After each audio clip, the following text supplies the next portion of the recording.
நாடாளுமன்ற தொகுதிக்கான அனைத்து கட்சி பிரமுகர்களுடன் ஆலோசனை கூட்டம் மாவட்ட ஆட்சியர் கலைச்செல்வி தலைமையில் நடைபெற்றது. தமிழகத்தில் 2024 ஆண்டு நாடாளுமன்ற தேர்தல் அடுத்த மாதம் 29ஆம் தேதி வாக்குப்பதிவு நடைபெறும் என இந்திய தேர்தல் ஆணையம் அறிவித்திருந்த நிலையில் தேர்தல் பணிகளை கவனிக்க உரிய அலுவலர்கள் மாவட்டம் முழுவதும் நியமிக்கப்பட்டு பணிகளை துவக்கியுள்ளனர். இந்நிலையில் காஞ்சிபுரம் நாடாளுமன்ற தொகுதிக்கான அனைத்து கட்சி பிரமுகர்கள் ஆலோசனை கூட்டம் காஞ்சிபுரம் மாவட்ட ஆட்சியர் அலுவலக வளாகத்தில் ஆட்சியர் கலைச்செல்வி மற்றும் SP சண்முகம் தலைமையில் நடைபெற்றது. இதில் திமுக, அதிமுக, பாமக, பாஜக உள்ளிட்ட பல்வேறு அரசியல் கட்சிகளை சேர்ந்த மாவட்ட நிர்வாகிகள் கலந்து கொண்டனர். கூட்டத்தில் நாடாளுமன்ற தேர்தலையொட்டி தேர்தல் ஆணையம் அறிவித்த நன்னடத்தை விதிகள் குறித்தும், வேட்புமனு பெறுதல், தாக்கல் செய்தல், பிரச்சார பொதுக்கூட்டம் உள்ளிட்டவை குறித்த நடைமுறைகளை மாவட்ட தேர்தல் அலுவலர் கலைச்செல்வி கட்சி நிர்வாகிகளுக்கு தெரிவித்தார்.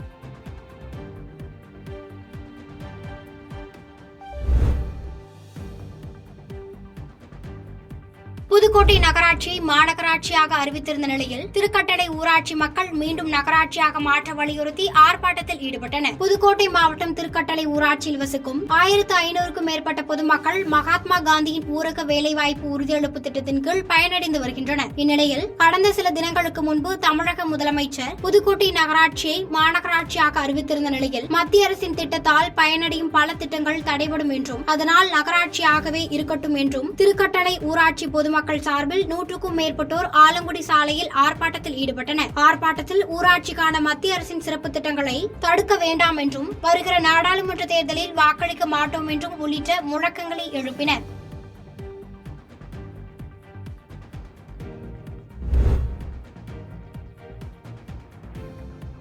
முதல் முறையாக லாரி சங்க தேர்தலில் வெற்றி பெற்ற நிர்வாகிகளுக்கு சங்க உறுப்பினர்கள் இனிப்பு மற்றும் சால்வை அணிவித்து மரியாதை செலுத்தினர். ராணிப்பேட்டை மாவட்டம் VC மேட்டூர் பகுதியில் ராணிப்பேட்டை மாவட்ட லாரி உரிமையாளர்கள் நலசங்கம் செயல்பட்டு வருகிறது. இதில் மாவட்ட நிர்வாகிகளுக்கான லாரி உரிமையாளர் சங்க தேர்தல் முதல் முறையாக நடைபெற்றது. இதில் சங்க தேர்தல் தலைவர், செயலாளர், பொருளாளர் என அனைவருக்கும் தேர்தல் நடத்தப்பட்டு இன்றைய முடிவுகள் அறிவிக்கப்பட்டன. இந்நிலையில் மாவட்ட லாரி சங்க தலைவராக ரத்தினம் என்பவரும், செயலாளராக கமலக்கண்ணன் என்பவரும், பொருளாளராக புருஷோத் ஆகியோர் தேர்தலில் வெற்றி பெற்றனர். தொடர்ந்து வெற்றி பெற்ற 7 நிர்வாகிகளுக்கும் சங்கத்தில் உள்ள நிர்வாகிகள் அனைவரும் சால்வை அணிவித்தும் இனிப்புகள் வழங்கியும் வாழ்த்துக்களை தெரிவித்தனர்.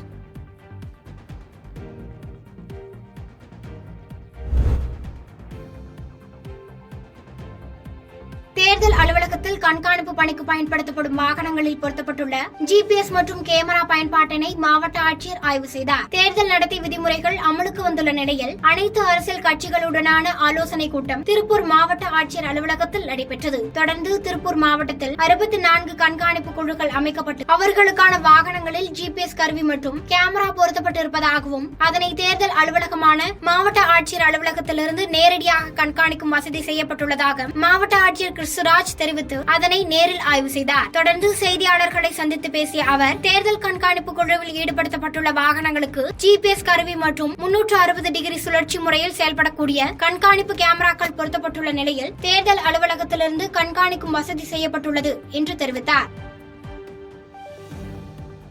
பாதகம் செய்பவரை கண்டால் நாம் பயங்கொள்ளலாகாது பாப்பா, மோதி மிதித்து விடு பாப்பா, அவர் முகத்தில் உமிழ்ந்து விடு பாப்பா.